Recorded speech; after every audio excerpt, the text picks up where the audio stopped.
bersama Kakak Elizabeth, Kakak Margareta, Kakak Linda dalam ibadah sekolah minggu kita pada siang hari ini. Sebelum kita melaksanakan ibadah sekolah minggu kita pada siang hari ini, mari kita berdoa dulu.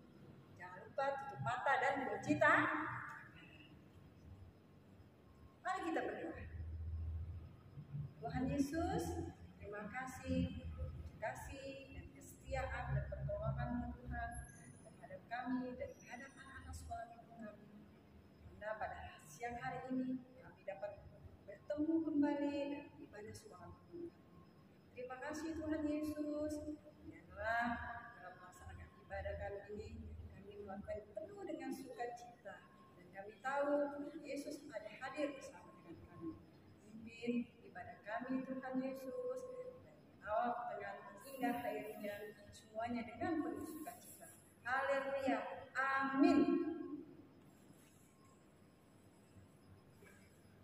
Adik-adik, kita nyanyikan lagu dengan penuh sukacita.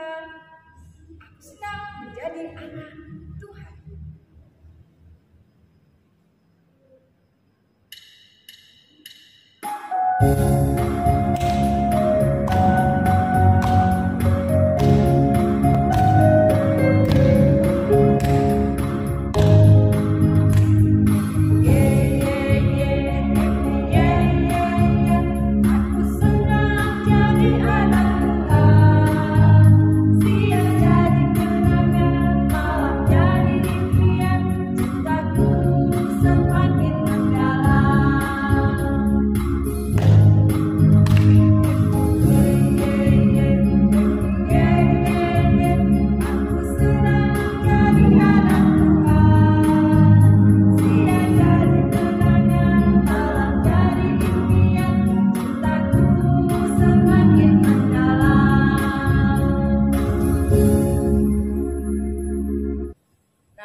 Cerita dari Alkitab oleh Kakak Agustina. Namun sebelumnya kita memuji Tuhan lewat satu nyanyian yang mengatakan Bapak Abraham.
Selamat siang anak-anak.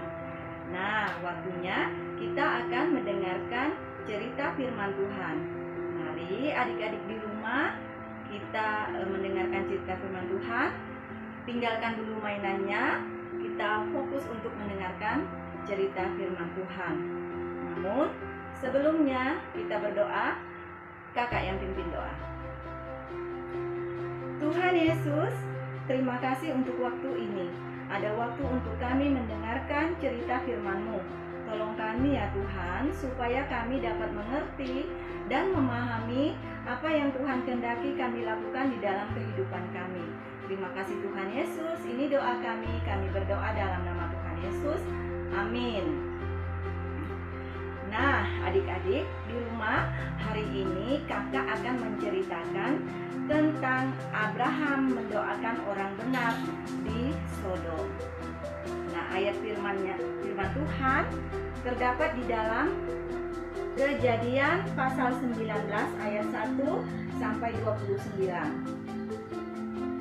Yang yang terdapat dalam Kejadian pasal 19 ayat 1 sampai 29. Nah, adik-adik, nanti adik-adik bisa membacanya di rumah. Sebelum kita bercerita lebih lanjut, kakak ingin bertanya, siapa yang pernah mendengarkan cerita tentang tokoh Alkitab yang bernama Abraham? Iya, semua tentu tahu ya siapa itu Abraham. Nah, Abraham adalah seorang yang taat kepada Tuhan. Dia juga adalah seorang yang kaya, banyak harta ya. Pertanyaan kedua, kakak mau tanya lagi nih. Siapa yang pernah mendengarkan cerita tentang kota Sodom dan Gomora? Iya, benar. Ada yang sudah pernah mendengarkan cerita, ada yang sudah lupa, dan ada juga yang belum pernah mendengarkan cerita. Nah, hari ini kita akan menceritakan itu.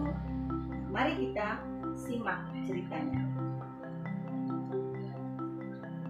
Waktu itu Abraham adalah sahabat Tuhan. Abraham juga sangat taat kepada Tuhan. Nah, suatu hari Tuhan berkata kepada Abraham, ada keluhan yang berat tentang kota Sodom dan Gomora. Adik-adik, kenapa Tuhan berkata demikian? Karena Tuhan melihat penduduk kota itu sudah sangat berdosa. Mereka membuat segala kejahatan. Ia berkelailah, ia berpestalah, ia sudah tidak taat kepada Tuhan, tidak mau mendengarkan firman Tuhan, dan pokoknya mereka melakukan hal-hal yang jahat. Abraham juga sudah mengetahui hal itu, sehingga ia yakin kalau kota itu akan dimusnahkan.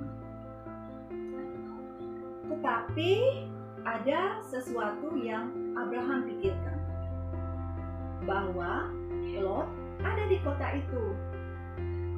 Yuk, ada apa dengan Lot? Kenapa Abraham memikirkan? Karena Lot itu adalah keponakan dari Abraham. Karena memikirkan keadaan Lot, maka Abraham pun berdoa kepada Tuhan. Tuhan, apakah Tuhan akan membinasakan kota itu? Apakah Tuhan tidak akan mengampuni kota itu supaya orang yang ada di kota itu selamat? Tuhan berjanji kepada Abraham, seandainya ada 50 orang benar di kota Sodom, aku tidak akan memusnahkan kota Sodom. Begitu. Abraham berdoa lagi, seandainya ada 45 orang benar di kota Sodom, apakah Tuhan akan memusnahkan kota itu? Abraham berdoa lagi, jika ada 40 orang benar, atau 30 atau 20 saja orang benar, apakah Tuhan akan memusnahkan juga kota itu? Abraham tawar-menawar ya dengan Tuhan berkata, jika didapati 20 orang saja orang benar di kota itu, saya tidak akan memusnahkan kota itu. Kemudian Abraham berdoa lagi untuk yang terakhir kalinya. Tuhan, janganlah marah. Aku ingin bertanya sekali lagi. Seandainya ada 10 orang benar di kota itu, apakah engkau juga akan memusnahkan kota itu? Tuhan berkata, jika ada 10 orang benar di kota itu, aku tidak akan memusnahkan kota itu. Setelah tawar-menawar dengan Tuhan, maka Tuhan pun pergi meninggalkan Abraham. Ketika Lot sedang duduk di pintu gerbang di malam hari, tiba-tiba ada 2 orang tamu datang. Kedua orang ini adalah malaikat utusan Tuhan untuk melihat keadaan kota itu. Lot dengan senang hati menerima kedatangan kedua orang itu. Bahkan Lot juga menawarkan kedua orang itu untuk masuk ke dalam rumahnya dan ingin memberikan jamuan makan kepada kedua orang itu. Tetapi kedua orang itu menjawab, "Biarlah kami di luar saja di lapangan ini," kata kedua orang itu. Tetapi karena Lot tahu keadaan kota itu, bahwa orang-orang di situ sangat jahat, sehingga Lot tetap membawa mereka untuk masuk dan menjamu mereka dengan makanan yang lezat. Adik-adik, apa yang terjadi? Tidak berapa lama setelah mereka ada di dalam, tiba-tiba di luar sana sangat ramai. Mereka berkata, "Lot, mana tamu-tamu? Kasih keluar mereka, biar kami menyiksa mereka." Mereka keluar. Mereka menggedor-gedor pintu, cuk cuk cuk cuk cuk cuk. Mereka berusaha untuk masuk, tetapi Lot tidak mendengarkan mereka. Pada saat itu, kedua malaikat itu mengulurkan tangannya dan membutakan mata orang-orang yang ada di luar sana, sehingga mereka tidak dapat lagi melihat. Mereka tidak dapat lagi menemukan pintu untuk berusaha masuk. Dan mereka pulang ke rumah mereka masing-masing. Nah, melihat hal itu, kedua malaikat itu sudah mendesak Lot agar segera keluar dari kota Sodom. Menjelang pagi, kedua malaikat itu sudah tidak sabar lagi. Mereka menarik tangan Lot untuk pergi keluar dari kota itu. "Pergilah segera, selamatkan nyawamu. Jangan menoleh ke belakang, jangan berhenti di lembah. Pergilah ke gunung sana dan kalian akan aman." Setelah itu, terjadilah hujan belerang dan api yang menghanguskan kota Sodom. Bunyi gemuruh yang sangat menakutkan.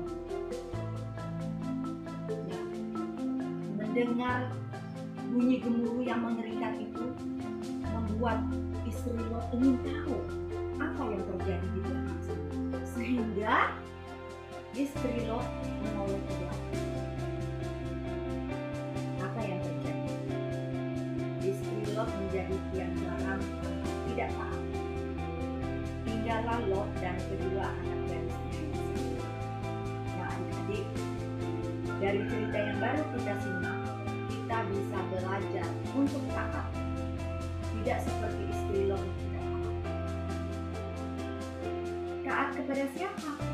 Taat kepada Tuhan, taat kepada orang tua, taat kepada perintah-perintah yang benar. Bagaimana caranya? Ikuti perintah Tuhan, rajin ibadah sekolah minggu, baca firman Tuhan, rajin berdoa. Nah, mari adik-adik di rumah kita mengambil keputusan untuk selalu taat kepada Tuhan. Nah, adik-adik, cerita kita sampai di sini. Mari kita berdoa. Tuhan, terima kasih untuk cerita firman-Mu hari ini yang mengajarkan kami untuk selalu taat kepada Tuhan, mentaati firman Tuhan, dan melakukan firman Tuhan di dalam kehidupan kami. Terima kasih Tuhan Yesus. Ini doa kami. Kami berdoa dalam nama Tuhan Yesus. Amin. Adik-adik, kita sudah mendengarkan cerita firman Tuhan. Saatnya kita akan mempersiapkan persembahan kita ya. Namun sebelumnya kita akan berdoa. Kakak yang pimpin ya, kita berdoa. Tuhan Yesus, kami bersyukur pada saat siang hari ini Tuhan, untuk kebaikan Tuhan dalam kehidupan kami. Tuhan sudah memberkati kami maupun kedua orang tua kami. Kami siap memberikan persembahan. Biarlah Tuhan memberkati apa yang akan kami persembahkan pada saat ini. Terima kasih Tuhan Yesus. Kami mengucap syukur hanya di dalam nama Tuhan Yesus. Amin. Adik-adik, saatnya kita akan memberikan persembahan kita. persembahan, kita menyanyikan satu pujian, mengatakan bersyukur kepada Tuhan.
Cerita dari Alkitab, bahkan sudah memberikan persembahan kita kepada Tuhan. Nah, saatnya kita akan mengakhiri ibadah kita dengan berdoa. Kakak yang pimpin, mari kita berdoa. Terima kasih Tuhan Yesus atas kasih setia Tuhan kepada kami secara khusus dalam persekutuan kami dari awal hingga mulai selesai dengan pertolongan Tuhan. Segala sesuatu yang sudah kami lakukan semuanya untuk kemuliaan bagi nama Tuhan. Berkati kami semua dan doa dan permohonan kami dalam nama Yesus kami sudah berdoa. Amin. Nah, adik-adik, demikianlah acara ibadah sekolah minggu online pada hari ini. Nah, sampai jumpa minggu depan. Shalom.